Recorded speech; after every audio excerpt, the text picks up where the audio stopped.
A house or an apartment? It's a really big choice these days. There's so many more apartments available. I'm here with Dr. Andrew Wilson, the Senior Economist from the Domain Group. Andrew, what's your view? Well, look, certainly we're seeing a growing preference for apartment living in Australia's major capital cities. A couple of things are driving that. Of course, there's urban sprawl. Residents are looking perhaps to get closer to the CBD. Also, we're starting to move away from that sense of the quarter-acre block. All housing moves in the same cycle. Apartments over time move with the same price energy that houses move. We see perhaps more volatility in housing markets because they tend to have sub-markets at extremes such as prestige markets, which apartments don't. And of course, apartments typically have smaller volumes of sales than houses. We are seeing a development of a mix of property and neighbourhood styles in Australia, particularly in the more mature urban geographies of Brisbane, Sydney and Melbourne. I think this is a good thing because it offers buyers choice and it means that we can maximise our urban resources. So just say someone had $500,000 to invest, would they be better off buying a house in the outer suburbs or an inner city apartment? Well, look, it's horses for courses, Steve. And as I said, over time, prices growth models each other, whether it's capital city or houses versus apartments.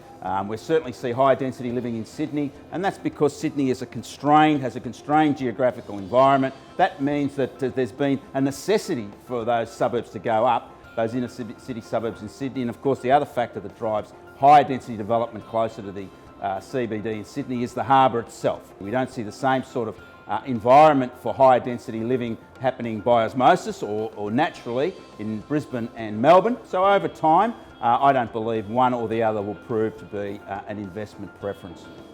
So you can often get a better yield in a house in one of the outer suburbs, is that right? Well, no, units provide a higher yield because units are typically less expensive than houses, so they offer a higher yield because their rentals are higher in comparison to the same prices versus rental model for a house. And the other factor is typically units are located closer to the CBD, closer to established amenities and facilities, and of course there is this growing preference for apartment living, even by families, and that really says it all.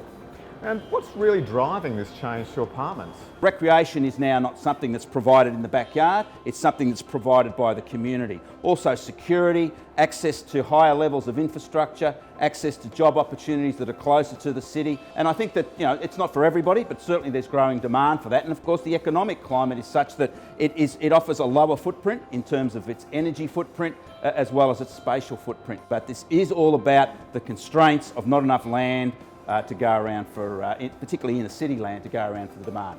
House or apartment, what are some of your takeaways, Andrew? Well, look, preferences are individual, and we are seeing rising preference for unit living.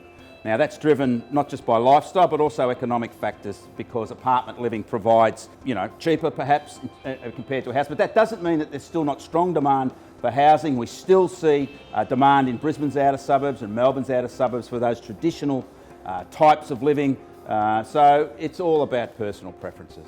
Thanks very much, Andrew, for that advice. So there you have it. House or apartment, really up to you. See you next time.